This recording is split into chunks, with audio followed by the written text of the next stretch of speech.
Hey friends, Rachel here from Rachthestamper.com, and today I'm going to show you this really simple, I love the layout of this card, whether it is Christmas or any other season. I did do a case of my own card layout from probably last year. This is a new in the holiday mini catalog, DSP. I apologize, I can't remember the name of it, but it is adorable and it has a lot of nostalgic prints in it, which are my favorite. So I did use Pretty Peacock for the base of this card. And then as a little contrast, we use Lost Lagoon. You do have a little embossed piece of Poppy Parade here, a little piece of glimmer paper, but you might not recognize this stamp set. The dies that we use for this are the Everyday Details dies. This is the double, so you could use inside or outside die. But I have to admit, there are some times in life where one must choose what one wants. And I got to tell you, some of the stamp sets just didn't speak to me in the Christmas mini catalog. So I am recycling and using a stamp sentiment from the Decorated with Happiness stamp set. I have to tell you, this is one of my favorites too, because the trees and the ornaments, I know you guys have heard me say this before, I'm very nostalgic for anything 60s Christmas. I think it just reminds me of my grandparents' house at Christmas time. They were very into recycling lots of stuff. So I decided I wasn't going to get something new just for this. I pulled out this sentiment, which I think is perfect. So this is a very simple card to make. I'll say the hardest part is we are going to emboss this layer here. This is 4 inches by a half an inch. Yes, a half an inch. This is Poppy Parade. So we're going to slide this into, this is the wicker basket, I believe, embossing folder. I could be wrong. I should have written the name on it, but I didn't. Basket weave, I think is what it's called. This is a current embossing folder, but, you know, embossing folders go kind of like, I don't even know, changing underwear, it seems. So I'm going to run this through my Big Shot. This one, because of the type of stamp it is, I do have to use it with the blue plate and the original base in case you are still using a Big Shot. So I'm going to run that through. And the only other thing we have to do is to stamp and die cut our sentiment. So you can see, gives you just a little something, which is a really nice contrast, I think, to the... Oh, and this one is a little too short. I have to get another one. To the glimmer paper. And I'm pretty sure if we don't have the original glimmer paper, there is one that has the glimmer paper in it, but that's what we're going to do. So we're going to stamp our sentiment on here. We're going to layer, oh, here's my other piece. We're going to layer these pieces together. This is for the inside panel. And then I do have the Baker's Twine Essentials pack. That's what we did our little ribbon out of. So I'll show you that as well. So we're going to begin by mounting our stamp. So if you don't have this stamp set necessarily, just pick something different. Pick something that you have that you haven't used. We have so many things, and I know a lot of times we get completely consumed with just having all the things because everybody has all the things, and it's not always about that. Sometimes it's about using what you have. And I want to tell you one other thing. With photopolymer stamping, sometimes you'll notice that your image just doesn't look great when you stamp it. This one, perfect example, not this one particularly, but the first time I did it, it had almost like a splotchy stamped image to it. So what I do when I notice that is I take my stamp, and first I stamp it in Versamark, whatever stamp it is I'm using. This is more a issue with either red rubber stamps that are solid images or photopolymer. So I ink it up with Versamark, and then straight after I just go into my ink of choice. Doesn't do anything to it, and I'm just going to stamp this in the center and just give it a second. I don't need this any longer. Hopefully I did a good job stamping it. And lift, okay? So it gives you a nicer stamped image. So we're going to take this and die cut it. You just kind of want it in the center. Run that through our Big Shot.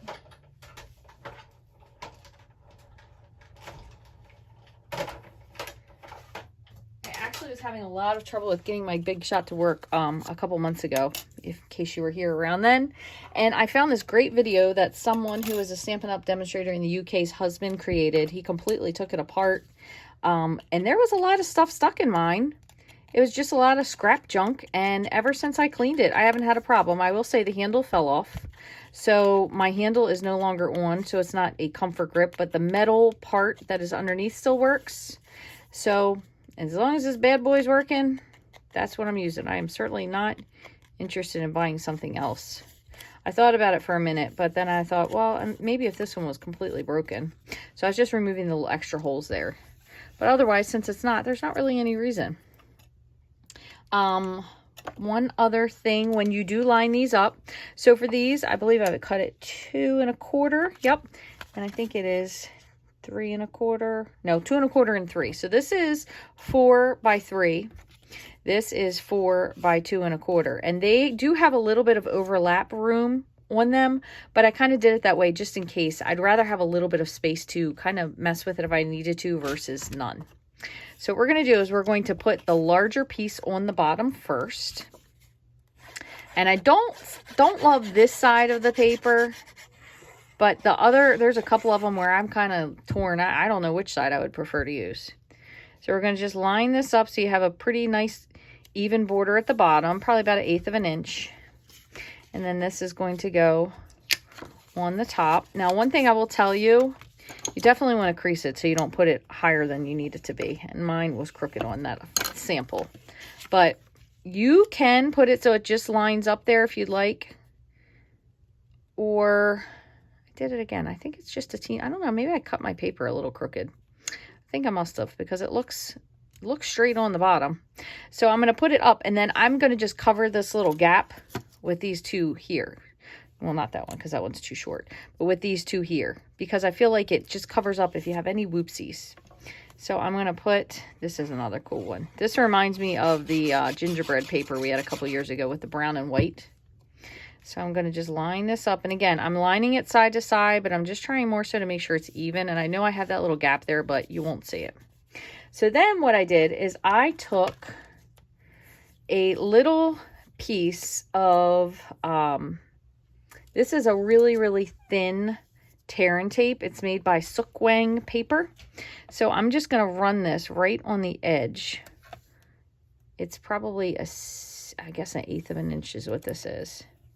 I'm trying not to pull because I don't want it to bow the paper, but we're just going to press this on. And then we're going to remove this. And then we're going to just line just the edge of our Poppy Parade on there. I just want to make sure it looks nice before I fully commit and smoosh it. And if you have anything, so this kind of hangs just a little bit at the end, I'm going to just trim just slightly so they match up. And then I am going to put a generous amount of liquid glue on the back of both of these. And then press this in the middle. So I want to show you what it looks like here. And you could do it either way. If you like the red on the bottom, you could switch. But we're going to cover up. So then that little seam gap that I had there, you can't even see it. So we're going to press to hold.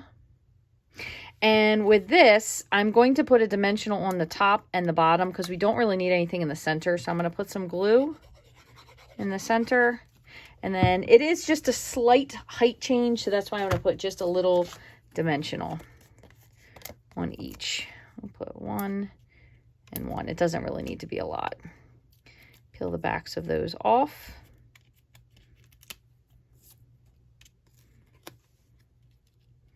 And you kind of just fit it right on there. And then what I did is I took my baker's twine and I actually folded it in half. And I kind of tried to see, could I make a bow with it? Yes, I can. So I folded it in half, snipped it. I'm going to snip the other end as well. And this is how I kind of got like a double bow. So I have 2 pieces here that I am tying. And kind of trying to keep both bottoms down. Just like so. That's a little too much. And then tighten them. Just like that. Sorry, my son is playing some sort of game. Online video game, I think, with his friend. Okay, so then we have our little double bow, and we're going to take a glue dot, and we're just going to kind of roll it up with our finger like that, put it onto the back, and then I kind of just pressed it on the side here and really gave it a press to get it to stick. And there you go. So a little bit of Christmas recycling. Oh, we do have to put our inside panel in. You could totally, and here's the cool part about this. Oh, one other thing I forgot besides that. You could totally use any of these on the inside because they would work. So I want to show you that really quickly because I don't think I did it for either of these, obviously. I'm just going to grab a little scrap. Now, since we are kind of sticking with the Lost Lagoon and you're thinking, okay, that's great and all, but you only have one ink pad out. What we're going to do is we're going to stamp off, and we're going to do the same color ink for both. So our branch, so we'll put this kind of on here. That will be full strength ink. And then the stuff around it, we will put as stamped off first. Just grab a stamp that's going to fit. All right, so we're going to ink this up in Lost Lagoon.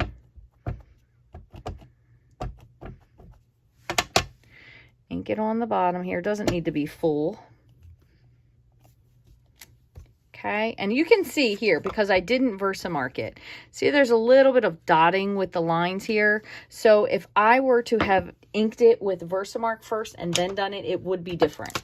So then I'm going to grab my other image here, which is this piece here. So you can see that's a big fuller stamp. Now this does have some texture in it, so it may not turn out exactly as I'm telling you because it does have a texture style to it, but we're going to do it anyway. So what we're going to do is we're going to ink it with Versamark. The whole stamp with Versamark. Then we're going to ink the whole stamp with Lost Lagoon. Okay, so you can see it does have some variances where the ink is supposed to look a little bit different. That is normal. I'm going to stamp it off so it's lighter, and we're going to stamp here. And then you have that little shadow right there. If you wanted to, you could add, just because it is I would have liked to have had a little bit more of the stem on there, so I'm just going to do a couple of these little snow flake thingamabobs in full strength. And then if you wanted to, you could do like a couple of them stamped off. Just like so. Okay? Even the dog likes that one. All right, so then I'm going to put a little bit of liquid glue on the back of this. Oh, now I'm thinking, I'm like, is this cut down? Because I don't know if I just grabbed this. Is it cut down or is it full? Oh, no, thankfully, cut down. I did something right. Okay. So again, our base was pretty peacock, and this almost goes with it. It really is a nice color combination. So you have just, and same thing, two different looking inks, even though it's the same ink. So I think it's pretty fun. The final thing I did, and do I have that handy? Because I always put it away. I have talked about this before many, many times. We used to have something called Crystal Effects. We had it a couple different iterations. There was like a glossy one, a sparkly one, but every time, and this has come out a couple different times, the tip always gets clogged on this. So this one here, oh no, did this get melted? Oh, heavens. I'm looking at it. I'm wondering if we had the heat tool out because it looks a little warped.